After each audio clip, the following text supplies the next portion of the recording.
Okay, so above everything else that has to do with this movie, get that fucking kid an Oscar. Like, no, like, seriously. This performance is one of the best child performances ever. Ever! Alright, I know, she's phenomenal. A+ is all around, cheers all around. Hi everyone, it's me, Grant the Movie and TV Guy, and 2022 strikes again, everybody. Yeah, it's me, Grant the Movie and TV Guy, and today we're talking about another movie that we're kind of playing catch up on, and that movie is Aftersun. Aftersun is directed and written by Charlotte Wells. I believe it's her feature debut. She's a Scottish filmmaker. This film was also the latest from A24. So what is Aftersun about? Well, the film centers on, and I should say absolutely centers on, because that's really the focus of the movie, Sophie. She's played in a star-making performance, first-time performance, by a young actress named Frankie Corio. She is phenomenal.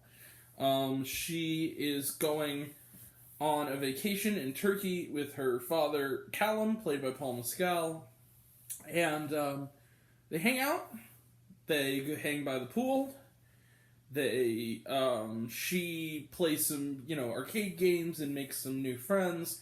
Some who are a little older than her, some who are her age, including a boy that she kind of starts to like. And its moments kind of build.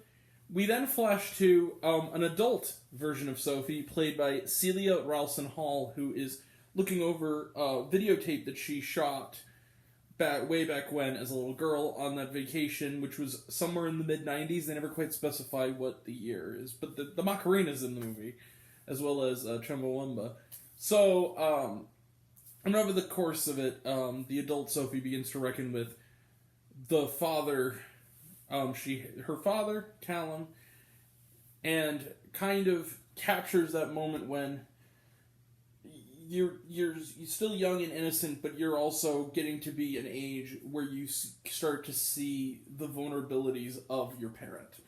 And it's beautifully captured, and this turns out to be a holiday that neither of them will ever forget. Let the coming of age shenanigans begin. So Aftersun is, as it might have sounded from that description, not necessarily a film about plot. It is more a film about moments. It's almost like a series of vignettes. However, I've noticed a trend in 2022, along with just the movies generally being great, and I should also mention, I loved Aftersun. I thought Aftersun was phenomenal. What I loved about it, like another movie where the hype is justified around it on the Letterboxd, indie movie scene. What I loved about this movie is, similar to another movie that is also one of the best films of the year, The Cathedral. It's this accumulation of moments. It's not really a movie about plot. It's a movie about moments. But those moments ring true. Like, regardless of if this was exactly your childhood experience, what Charlotte Wells does is similar to what Ricky D'Ambrose does in The Cathedral from a female perspective, in that you're seeing a childhood life and a relationship between a child and their parent through the haze of memory. And similar to what Ricky D'Ambrose accomplished, Charlotte Wells also accomplishes, which is almost, if not exactly as well, in capturing what the adult world looks like through the eyes of and from the point of view of a child. Frankie Corio. Let's talk about this kid, Frankie Corio. That kid's a superstar. Like, this is her first movie. Like, I had to go on IMDb and just see what else this kid has done, just in case I'd seen something else. No. This is her first ever movie. She's a young Scottish actress. She is phenomenal. I'm serious.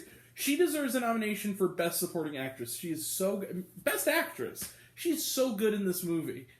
One of the best performances of the year. The other thing is, Paul Mescal, who's starting to have kind of a moment. He was in God's Creatures, which I still have not seen. However, what I have seen in him was Normal People, which was phenomenal, and The Lost Daughter, where he had a supporting role and was also quite good. And here, he really shows that he's the real deal. I mean, he's really great in this, playing a father who is clearly going through a deep depression, but is also trying to put on a brave face and put on a joyful demeanor for this little girl that he truly loves, but he's kind of a mess. And I think that what the film is about is also, because of the perspective, there's sort of a little bit of, not so much an unreliable narrator, but just more like, well, I guess it fits under an unreliable narrator in that we kind of remember what Sophie remembers through this structure. And so there are certain scenes in it where you don't really know for sure if it's if it's a memory, a fantasy, or reality. And I think that it's really fun to dissect those scenes, because I think what Wells is doing is kind of, and apparently it's autobiographical, similar to D'Ambrose's film. What she's doing is, I really feel like she's trying to show us how children remember their family, and then in turn, how an adult remembers their younger self remembering things. I loved Aftersun. I thought this was a beautiful film. I thought it was a moving film. And, guys, I promise you, for those new to my channel who've only seen the last few videos, I promise you, I dislike some movies too, or am in the middle on movies sometimes too. But this has just been a damn good year for movies, and especially the last few months, it seems like there's been so many diamonds and very little shit. It's just like there's just a lot of like there's no lumps of coal here the last couple months, or if they are, they're really minimal. They're outweighed by the diamonds. Aftersun you see it. Yeah, you see it. Bang, 5 out of 5 stars for Aftersun. I really am amazed at how good this year was. I basically have said to some critic friends of mine, it's like, is 2022 the best year for films ever? Like, at least in the last, 29 years of my life. And they said, yeah, probably. I mean, or close to it, or one of them. I mean, this is a really... This stream is going to be long. That's all I'll say. I'm not going to cover all the movies I've given 5 stars to. I'm going to do a top 25. But I'm going to have runners-up, and I'm going to have a lot of runners-up. Anyway, but yeah, 5 out of 5 stars for Aftersun, which I watched tonight via the A24 Screening Room. Thank you, A24 Screening Room. It is still in theaters. It is also going to be available to rent next Tuesday, so definitely worth a look. It's 90 minutes, you're in, you're out, not very long. Alright. Or, I guess, 100 minutes, whatever. It's not long. Anyway.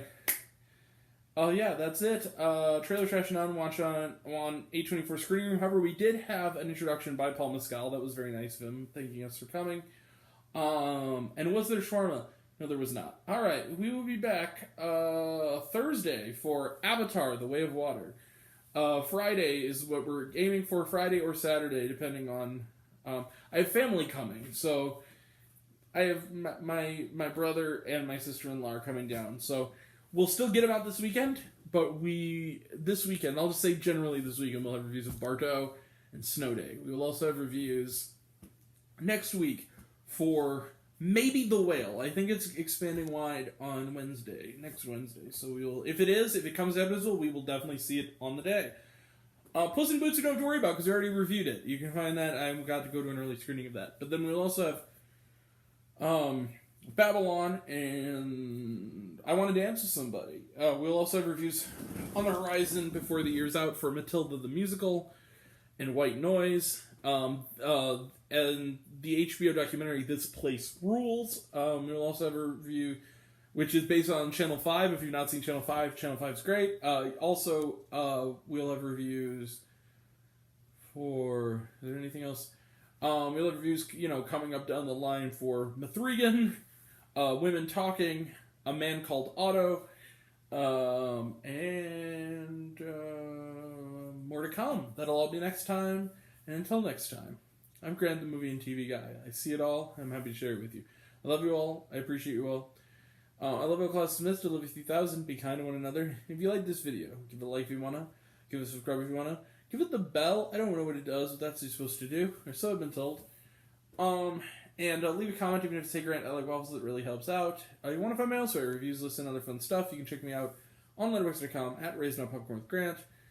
Twitter, I'm at Raised Grant. You can also find me on Facebook, Raised on Popcorn with Grant. On Serialized, I'm all one word, all lowercase, Raised on Popcorn. You can also check out my podcast, Raised on Popcorn with Grant, the podcast, on Spotify and Anchor. Some of you already have, but even if you haven't, take care of yourself, take care of your mental health. It's incredibly important. And I want to know down below, what did you think of Aftersun? Did you like the movie? Did you hate the movie? Think my opinion's good? Think I'm full of shit? Comment below, let me know. And until we meet again, we were all raised on popcorn. Make mine with extra butter. Catch you guys next time. Take care, everybody. See you around.